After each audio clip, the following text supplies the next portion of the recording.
Bonjour et bienvenue. Qui peut dire qu'il n'a jamais douté une seule fois dans sa vie? Douter des autres, de leur bienveillance, de leur sympathie, de leur amitié, de leur amour peut-être. Douter de leurs compétences également, de leur expérience déclarée, pourquoi pas de leurs opinions. Douter encore de leur motivation, de leur implication, de leurs envies avouées et de leurs désirs silencieux. Qui peut dire aussi qu'il n'a jamais douté de soi, douter de ses capacités à faire ce qui est attendu par d'autres ou par soi-même, de ses facultés à entreprendre ce qui l'anime, douter de sa réussite à venir et de ses échecs cachés, de son engagement envers les autres jusqu'à ses proches les plus intimes. Il appartient ainsi à chacun et à chacune de douter, et ceci, disons-le fort heureusement, à la condition que le doute soit une parenthèse et non une issue. Douter de tout, de tous, tout le temps, nous plonge dans une incertitude qui ne s'épuise jamais, nous enferme dans l'indécision qui à jamais demeure, transformant aussi la peur en angoisse. Jean-Paul Sartre disait que l'enfer, c'est les autres. C'est surtout douter sans cesse à leur sujet qui rend l'existence infernale. En revanche, envisager que chacun puisse douter de choses et d'autres, de temps en temps, est une forme de salut, car rien de grand ne s'acquiert vraiment sans avoir douté de sa réalité ou de sa possibilité. Ajoutons que le doute est une forme de reconnaissance entre les individus, puisque personne ne sait lui fausser compagnie. On peut d'ailleurs se laisser aller jusqu'à aimer non pas le doute, mais celles et ceux qui le manifestent, en accordant au fait de douter un aspect charmant et pourquoi pas délicat. C'est ainsi que le doute, au lieu que d'être un repoussoir, nous réunit puisque tout le monde s'en trouve traversé. Douter de soi, douter des autres. Il est également une autre forme de doute qui concerne la connaissance. Pas tant son contenu que la capacité à connaître. Que puis-je savoir, se demandait Kant, en s'interrogeant sur les facultés humaines à saisir le réel dans ce qu'il a de plus vrai? Cette question, René Descartes se la posa aussi, et fit de cette interrogation fondamentale une des propositions les plus fameuses de l'histoire de la philosophie. Je pense, donc je suis. Mais avant d'en arriver à cette conclusion, Descartes employa le doute de la manière la plus radicale qui soit, en remettant tout en question, en doutant de tout jusqu'à sa propre existence. Comment en effet puis-je prétendre savoir quoi que ce soit si je ne suis même pas capable de démontrer que j'existe réellement? À défaut de prouver que je suis là, ici et maintenant, dès lors tout ne serait peut-être qu'illusion, le monde, les êtres, les choses, mes proches, mes amis, mes ennemis. D'ailleurs, en y réfléchissant bien, combien de fois ne me suis-je pas trompé à propos de la réalité, la pensant d'une certaine façon et constatant par la suite qu'elle était tout autre. Ce constat même, cet écart entre le réel et ce que j'en pense, ne serait-il pas lui-même une erreur de plus? Ne suis-je pas finalement condamné à me tromper perpétuellement et indéfiniment si tout est illusoire, y compris la personne que je pense être? Ne suis-je pas comme Truman, ce personnage incarné par Jim Carrey, qui se trouve plongé dans un univers où tout est vraisemblable, mais rien n'est vrai? Descartes s'est donc mis à douter de tout, y compris du doute lui-même, afin de trouver ce qui pourrait peut-être lui résister immanquablement. Poussant ainsi le doute à l'extrême, il parvient à un point ultime de sa réflexion qui n'est pas un vide sans fond, bien au contraire, mais une certitude absolue qu'il formule en deux propositions. La première, je pense, donc je suis, et la seconde, Dieu ne peut qu'exister.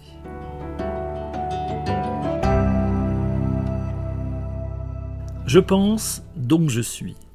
Telle est la première proposition de Descartes qui, selon lui, est incontestable. Et ainsi, parce que je pense, donc je suis, il m'est possible de connaître le monde. Ceci n'enlève en rien au fait que je puisse me tromper.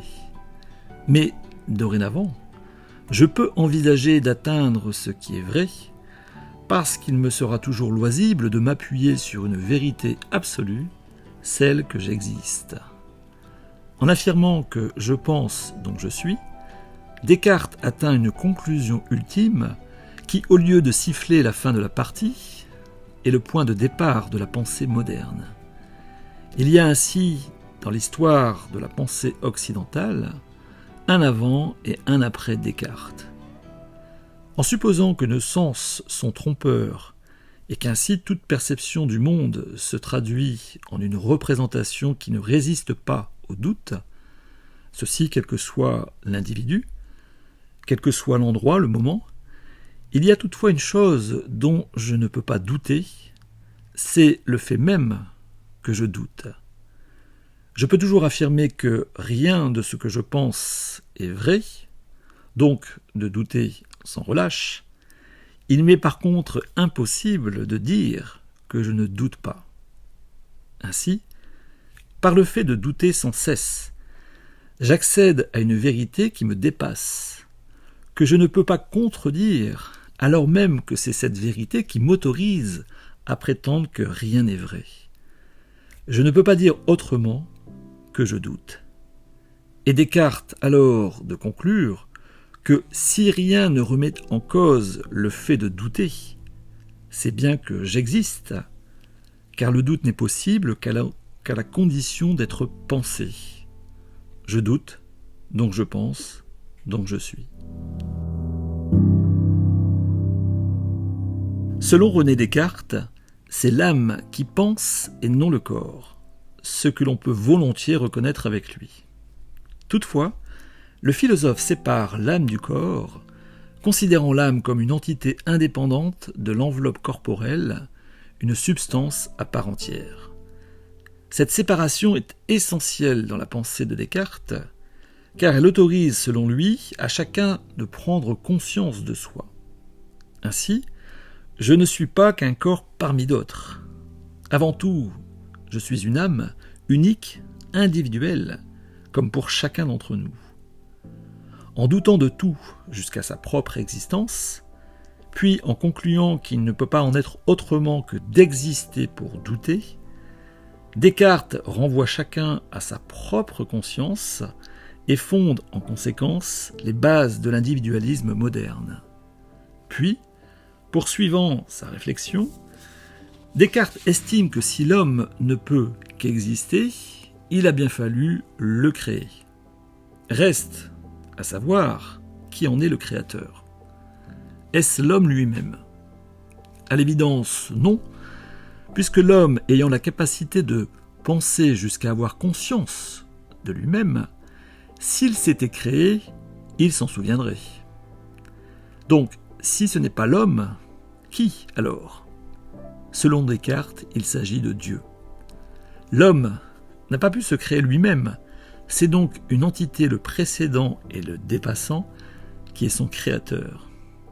D'ailleurs, Descartes conclut que cette entité, Dieu en l'occurrence, ne peut qu'exister puisque nous sommes chacun à même de penser la perfection, l'éternel, l'infini.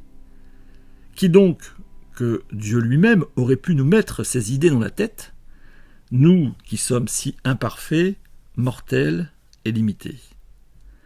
En s'appuyant sur le principe de causalité, estimant qu'il ne peut y avoir plus de choses dans la conséquence que dans la cause, nous ne pouvons pas, nous autres êtres humains, à la fois être puissants comme Dieu l'est et impuissants à bien des égards comme nous le sommes. En résumé, doutant de tout, je puis affirmer que j'existe, car il est impossible de douter du fait même de douter, et que pour douter, il me faut penser donc exister, sachant que pour exister, il a fallu que je sois créé par plus grand que moi, c'est-à-dire par Dieu lui-même. Je pense, donc je suis, grâce à Dieu.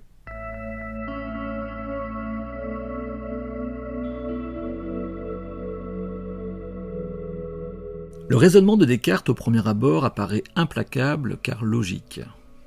La logique, en effet, est une entreprise intellectuelle tirant sa puissance de la cohérence des idées qu'elle induit entre elles. La logique, elle-même, n'est guère contestable en tant que procédé. Cependant, ce sont les conditions de son exploitation qui peuvent être contestées, et ainsi le résultat qui en découle. La logique repose sur des théories et des principes dont la validité n'est jamais définitivement acquise. Même si la logique s'applique de façon identique en tant que procédé, ceci en tout temps et en tout lieu, ce sur quoi elle repose, son support, le paradigme donc, lui, n'a rien d'immuable. En d'autres termes, un résultat logique aujourd'hui peut ne plus l'être demain. N'oublions pas que pour illustrer ce point, la Terre, notre planète, bien longtemps fut plate dans les esprits avant que de s'arrondir. Ainsi, lorsque Descartes démontre l'existence de Dieu, il le fait logiquement selon des repères propres à son époque. Il s'appuie notamment sur la causalité, dont le principe a fortement influencé les théories scientifiques de son temps et celles qui suivront, le monde devenant de plus en plus comme une immense mécanique où tout s'explique par la cause qui le précède. Mais peut-on être aussi catégorique que Descartes quand il affirme que la conséquence ne peut pas contenir plus que la cause qui en est à l'origine, et qu'ainsi l'homme, par nature, plus petit que Dieu, seul celui-ci, Dieu, ne peut en être que le Créateur? N'y a-t-il pas dans le monde des manifestations dont les effets sont bien plus grands que leur origine? Prenons l'exemple de la tentation. Dans l'un de ses cours donnés à la Sorbonne, dans les années 60, Jean Kelevitch, à propos de la tentation, explique que celle-ci trouve sa source dans quelque chose de minime, un geste par exemple, une simple parole, pourquoi pas, mais dont les conséquences, si je me laisse tenter, sont bien plus importantes. On comprend alors ici aisément que nos actes produisent parfois des effets qui dépassent de loin l'intention initiale. Pourquoi en serait-il différent à propos de l'idée de Dieu ? Est-il impensable d'envisager que l'homme soit capable de penser bien plus grand que lui, sans avoir besoin de personne, en usant seulement d'une imagination qui parfois le déborde ? N'est-ce pas d'ailleurs le propre de l'imagination que de nous emmener là où nous ne sommes pas ?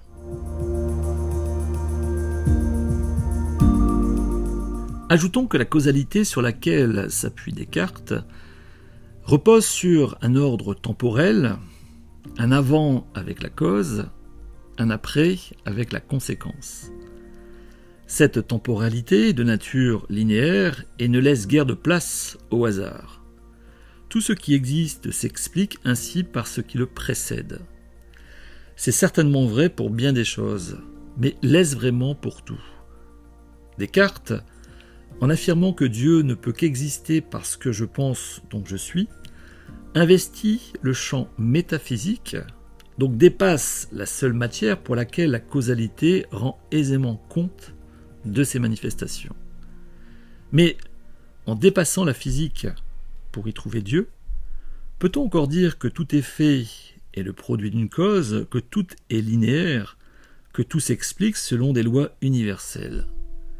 Ce que l'on pense être une cause dans le monde matériel ne serait-il pas un effet sur un plan métaphysique ? La cause ne pourrait-elle pas tout simplement devenir l'effet et inversement ? En empruntant ainsi une voie métaphysique, à la manière de Descartes, je peux aussi bien dire comme lui que Dieu est la cause de l'homme, ou à l'inverse prétendre que l'homme est à l'origine de Dieu. Je peux donc croire en Dieu avec Descartes, ou pas, mais certainement pas démontrer qu'il existe ou non. Dieu est affaire de foi et non de savoir. Restons-en là, tel est le conseil que je formule. C'est ainsi que la vie conserve tout son mystère, ce qui lui donne autant de saveur. Je vous remercie de votre attention, j'espère vous avoir apporté matière à penser. N'hésitez pas à me laisser un message à la suite de ce podcast que vous trouverez sur le site www.philoconseil.fr. Je me ferai un plaisir de vous répondre et peut-être pourrions-nous poursuivre ensemble la réflexion.